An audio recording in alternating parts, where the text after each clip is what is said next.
बिछड़ गए जो मधुबन से, दिल से उनके भी उठती पुकार, याद करता उनका भी मन बारंबार, याद करता उनका भी मन बारंबार।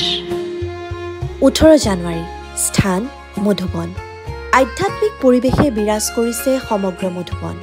প্ৰজাপিতা ব্ৰহ্মাকুমাৰী ঈশ্বৰীয় বিশ্ববিদ্যালয়ৰ প্ৰতিষ্ঠাপক পৰম পূজ্য ব্ৰহ্মবাবাৰ 56তম মৃত্যুবাৰ্ষিকী অতি শ্ৰদ্ধা আৰু ভাৱনাৰ মাজেৰে উদযাপন কৰিবলৈ ইতিমধ্যে সাজু হৈ উঠিছে দেশ বিদেশৰ সমগ্ৰ ঈশ্বৰীয় পৰিয়াল।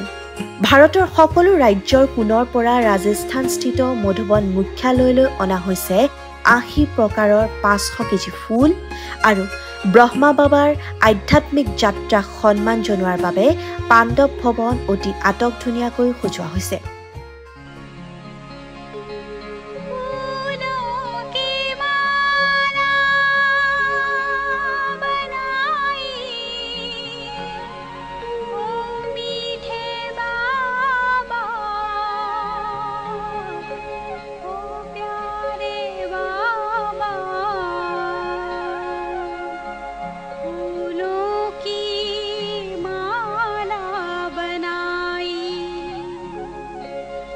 चुन चुन के जग के कांटे फूलों की माला बनाई, चुन चुन के जग के कांटे फूलों की माला बनाई,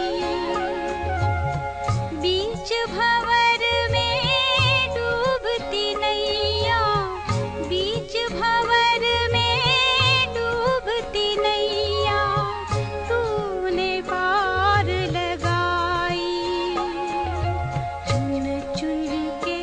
जग के कांटे फूलों की माला बनाई।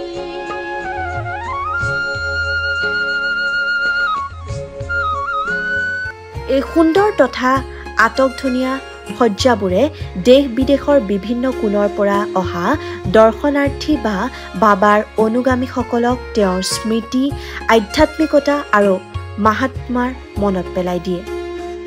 এই ধৰ্মীয় প্ৰতিষ্ঠানটো তথা প্ৰদৰ্শনসমূহৰ নিৰ্মাণ ব্ৰহ্মা বাবাৰ প্ৰচেষ্টাৰ প্ৰতীক হিচাপে বিবেচিত হৈছে।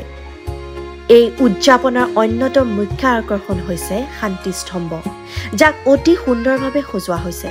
শান্তি স্তম্ভ ব্ৰহ্মা বাবাৰ নিষ্ঠা আৰু বিশ্বব্যাপী শান্তি আৰু আধ্যাত্মিকতাৰ বিস্তাৰত তেওঁৰ অৱদানৰ এক শক্তিশালী প্ৰতীক হিচাপে থিয় দিয়ে।